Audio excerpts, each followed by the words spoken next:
Hey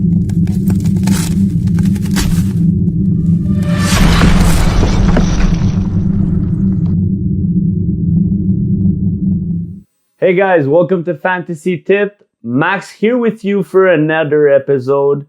And this week we will be talking about goaltenders. There will be two parts to that little series. Today I will be focusing on the Western Conference, and in a couple days I'll follow up with the Eastern Conference keepers. First up, the Arizona Coyotes.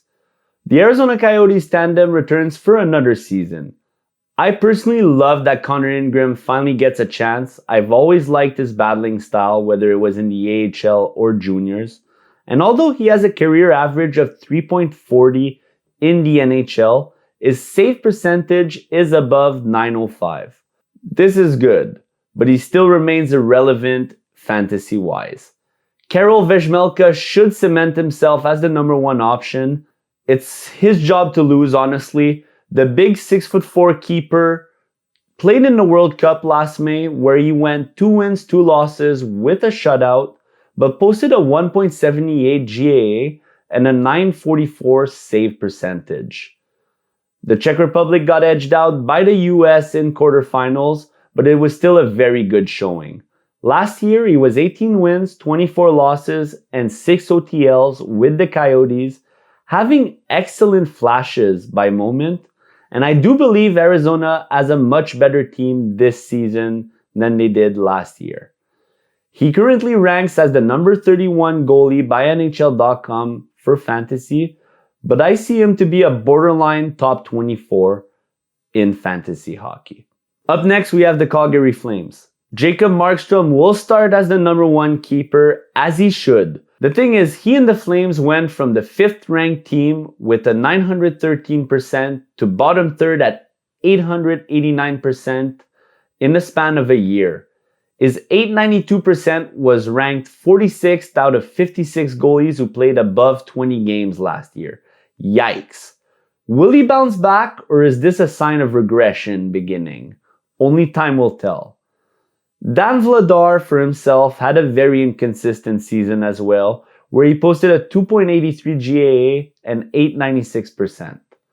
Lucky for him, his record looks a lot better than it should have been. He went 14 wins, 6 losses, and 5 OTLs. Personally, if I was coach or GM, he would be the odd man out for the upcoming season. He is still 26 years old, he has a big frame, 6'5", 210 pounds, and his salary cap is relatively cheap at $2.2 million. Therefore, he has some appeal as a trade chip to a team who is looking for a 1B or second keeper. Now let's talk about Dustin Wolf for a minute. The 22-year-old won Best Goalie Award in the American Hockey League for the 2nd straight season. Last year, he went 42 wins, 10 losses, and 2 OTLs. In his young career, he is already 77 wins, 20 losses, and 7 OTLs.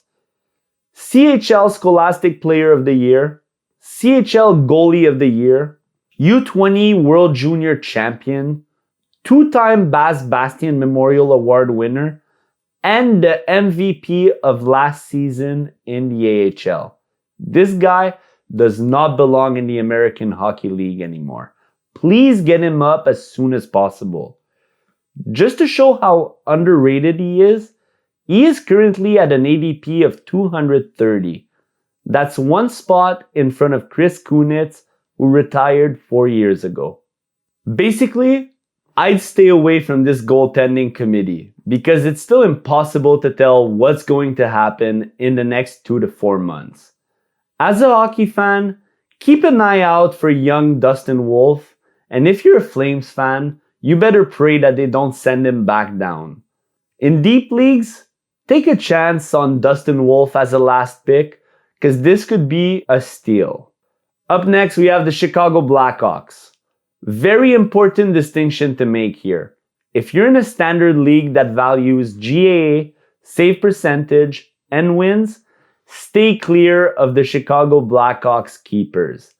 But if you're in a league where you value volume and saves, Peter Mrazek or the guy that will have the 1A slot could be a very decent option as third string goalies for fantasy.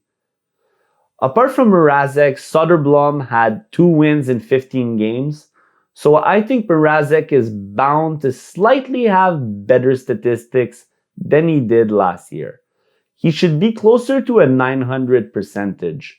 Jackson Stauber could come shuffle the cards after randomly getting 5 wins in his first 6 games last year, even though he posted horrible AHL stats in his rookie season. Up next, the Edmonton Oilers. This is finally the year Stuart Skinner elevates his game as an elite fantasy option. He's already shown flashes of excellence last year during certain streaks, and with competition less obvious due to Campbell having an horrendous 3.41 GAA and an 888 percentage, this is his chance to grab the number 1 seat in Edmonton.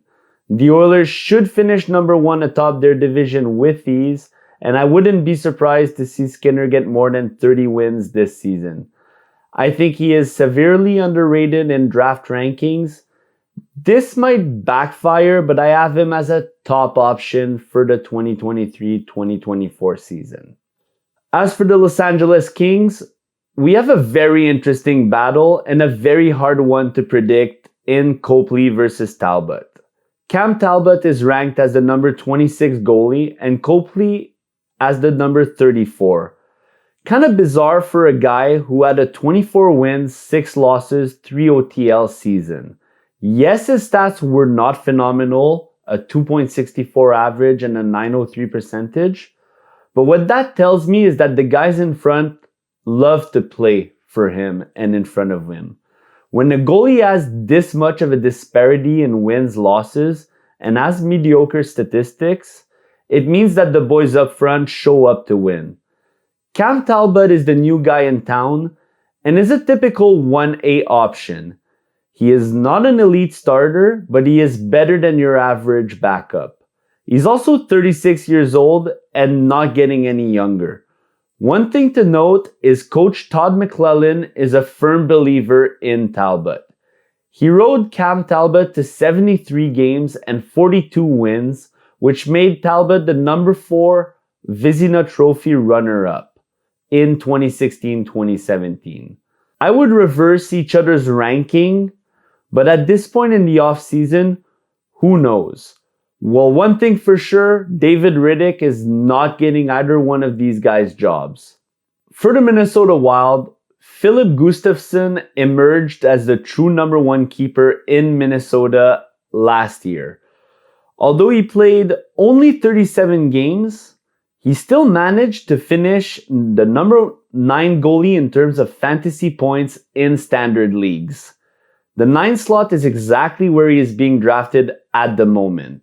He ranked 7th in the league in GSAX, goals saved above expectations, with 24.2 on the season, which means that he stopped 24.2 more goals than he should have. Normally, only the true elite goalies in the league can repeat this kind of success. He should see a lot more action this year since Marc-Andre Fleury started regressing and he is now 38 years old. Even if Gus regresses a little bit, his fantasy production should see a boost. This is his chance to prove that he is part of the top 10 goalies in the world. I personally have him ranked right outside the top 10. He could be the steal of the draft, but don't waste an early pick on him because Fleury will still see his fair share of games. Up next, we have the St. Louis Blues. Jordan Binnington is a Stanley Cup champion. You either love him or you hate him. Sometimes a little bit of both. He's a very inconsistent guy with flashes of brilliance. It's also hard to remember Joel Ofer is only 23 years old. He's a WHL champion, a World Junior champion. He got a second team AHL nod last year, and he's now a world champion since he brought back a gold medal in May with Team Canada, where he posted a 1.46 GAA and a 925%. I think this will be one of the most clear-cut 1A, 1B tandems in the league which will benefit the St. Louis Blues but hurt fantasy managers. I will personally stay away as long as there is no injuries. If one of them goes down, the other will be an amazing pickup because I see the Blues competing this season. Binnington should get the slight majority of starts, but that may change by the end of November, mid-December. For some odd reason, none of the two rank in the top 30 fantasy goalies by NHL.com. Let's talk about the Stanley Cup champions, the Vegas Golden Knights. First off, Adin Hill was an absolute beast in the playoff last year, and Logan Thompson posted all-star statistics during the season. The question is, can they sustain it? Adin Hill's career statistics doesn't scream elite number one goaltender, and Logan Thompson is unfortunately injury prone. Yes, the Golden Knights will see their fair share of victories, but at what cost for your fantasy team? Let's not forget that Robin Lehner could return at any time and could complicate things even more. I, for myself, am not touching any Vegas goaltenders, despite a very solid defense and a championship team. Before I leave you guys, I'm going to leave you with my personal top 22 goalies in the West. First off, Jake Ettinger, Alexander Georgiev. No surprise here.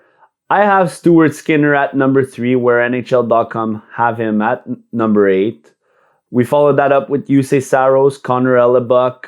No surprises here. I have Philip Gustafsson, number 6 in the West. Thatcher Demko above Jacob Markstrom. I rank Phoenix Copley number 9. I know it's a bit high. It's a risky pick, but here I am. Philip Grubauer at number 10. Marc-Andre Fleury 11. Then we have Logan Thompson at 12. Adin Hill at 15. We have guys like John Gibson at number 17. Obviously, a very tough time in Anaheim coming. Capo Kakinen, Mackenzie Blackwood in San Jose are no-goes. And like I said earlier, if you're in a standard league, stay clear of Peter Mrazek. Thank you guys so much for watching. If you like the content, click the like button, subscribe to our channel, and I will see you in a couple of days for the Eastern Conference goalies. Have a good week, everybody.